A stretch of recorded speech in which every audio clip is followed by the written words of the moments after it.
Hi friends, मेरे channel को आपका स्वागत है। आज मैं हाजिर हूँ फिर और एक नया डिश के साथ।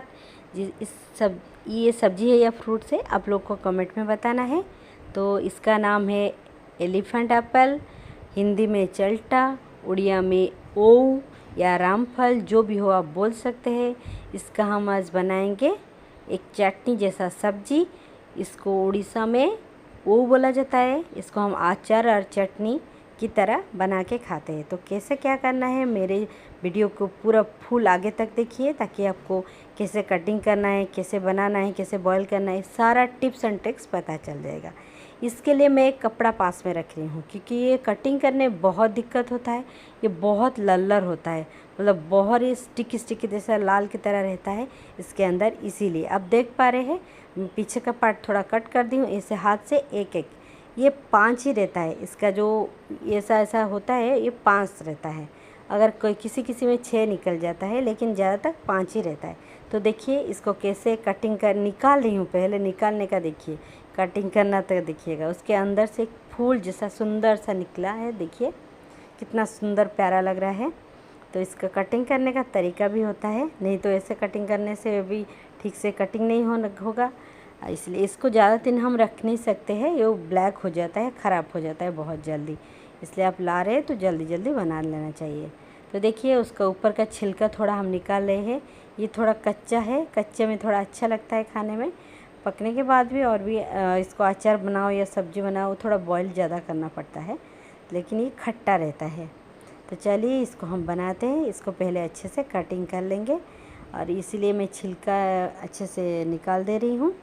और फिर हम कटिंग करेंगे, छोटा छोटा कट कर लेंगे। हाथ बार बार मैं पूछ रही हूँ, क्योंकि मेरा हाथ फिसल रहा है। तो उसका छोटा छोटा पार्ट कर लेंगे। उससे पहले अगर मेरे चैनल में नए हैं तो प्लीज़ मेरे चैनल को लाइक शेयर एंड सब्सक्राइब करना मत भूलिएगा, और बेल आइकन को ज़रूर प्रेस कीजिए, ताकि मेरा वीडियो आप आगे देख पाए। और कमेंट में ज़रूर बताइएगा ये डिश आप लोग खाए हैं या बनाए हैं कभी, तो कैसे बनाते हैं, क्या करते हैं। तो प्लीज़ प्लीज़ प्लीज़ मुझे कमेंट में ज़रूर बताइएगा। तो देखिए मैं अंदर का जो पार्ट है उसको निकाल रही हूँ। धीरे से आपको निकालना पड़ेगा, नाइफ को ऐसे पकड़े, जिसमें भी आप कट करें आराम से निकल जाएगा वो। उसके बाद मैं छोटा छोटा कट कर रही हूँ। आप अपने हिसाब से ही कटिंग कीजिएगा, आप साइज़ अपने हिसाब से रखिएगा। तो ऐसे ही हम सारा कटिंग कर लेंगे और अच्छे से उसको धो लेंगे।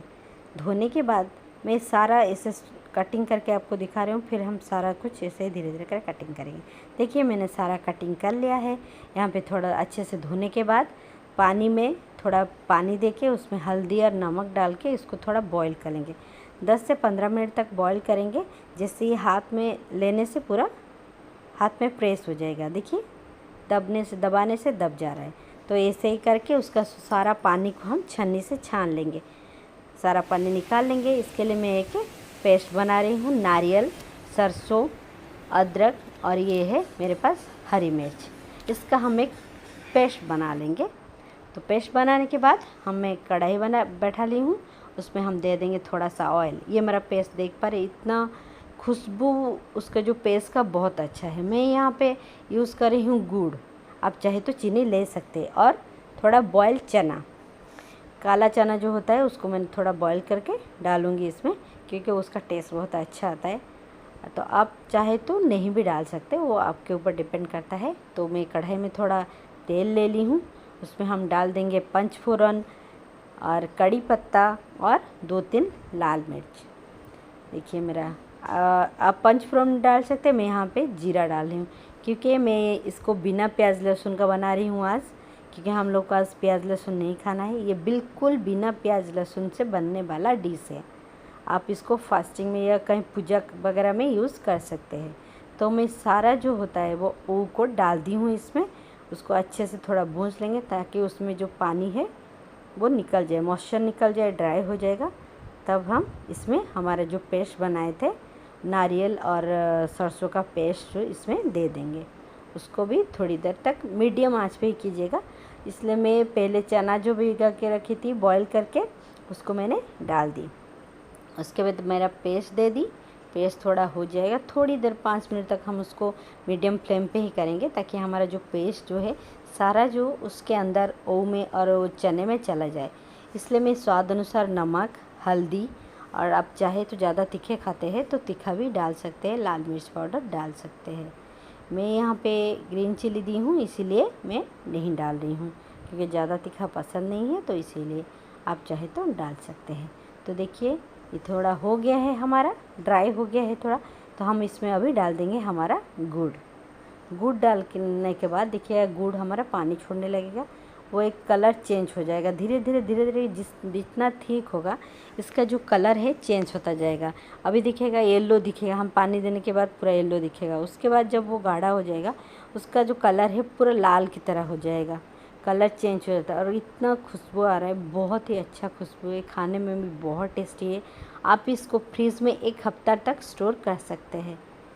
थोड़ा थोड़ा करके आप खाइए। देखिए इसका कलर कितना प्यारा आ गया है, कितना सुंदर लग रहा है, खाने में भी बहुत टेस्टी है, बच्चे लोग को बहुत अच्छा लगेगा। इसका जो जूस टाइप का होगा, पानी जो जूसी हो जाएगा, उसको आप पराठा या चावल जिसके साथ भी आप खाइए बहुत अच्छा लगेगा। खट्टा मीठा टेस्ट रहेगा इसका, बहुत अच्छा लगेगा। आप अपने हिसाब से ही गुड़ दीजिएगा, ज़्यादा कम कर सकते हैं। इसको एक बार घर पर ज़रूर ट्राई कीजिए, इसका खाने का बहुत फ़ायदा रहता है। ये ब्लड प्रेशर को कम करता है या मतलब कंट्रोल करके रखता है, बहुत अच्छा है। हम लोग उड़ीसा में तो बहुत खाते हैं इसको। ये सीजनल फ्रूट है, ये ज़्यादा टाइम मिलता नहीं है, सीज़न के हिसाब से ही मिलता है। ये देखिए मेरा रेडी हो गया है, पानी देके उसको ठीक अपने हिसाब से करके मैंने रख दिया। ये देखिए मेरा रेडी हो गया ओव का खट्टा।